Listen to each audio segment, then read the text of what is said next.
très heureuse de participer à ce salon. C'est une belle initiative et une belle rencontre. Ça permet aux acteurs de la chaîne du livre de se rencontrer.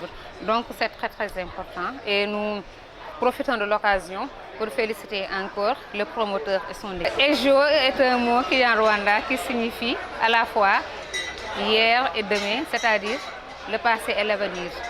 Comme nous nous réclamons de Cheikh Anta, et il s'agit pour lui de connaître son passé pour mieux relever les défis de demain.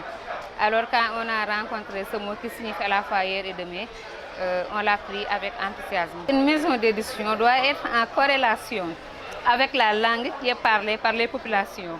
Or, au Sénégal, presque tout le monde parle le Wolof.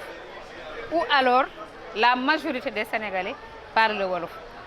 On a été colonisé par les Français. La langue officielle du Sénégal, c'est le français. Donc, la langue d'enseignement est la langue de travail, ce qui est tout à fait bizarre et inacceptable. Quand on s'adresse à une personne et que tu veux que cette personne te comprenne ou bien entende ce que tu dis, il faut lui parler dans la langue que cette personne comprend.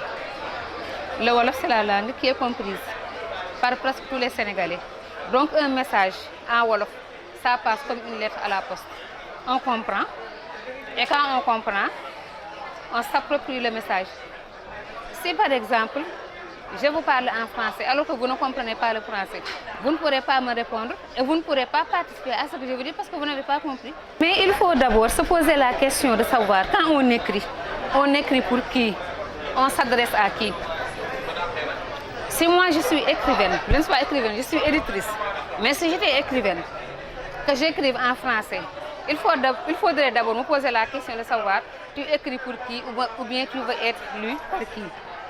Je pense que quand on écrit, on s'adresse d'abord à soi, ensuite aux siens, avant de penser à l'extérieur. Donc si on écrit dans la langue que les nôtres comprennent, mais nous nous adressons naturellement à eux. Donc c'est ça qui est normal, qui est naturel, et c'est cela qui doit être. Toute langue est belle.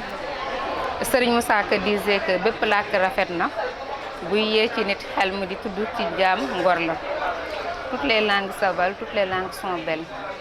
Je suis pour le multilinguisme, je suis pour l'ouverture, mais il faut commencer par s'approprier ou se réapproprier ce qui nous appartient avant de s'ouvrir à l'autre. Donc le retour, je pense que c'est aux langues nationales. Il faut donner la place qu'il faut aux langues nationales avant de s'ouvrir aux autres.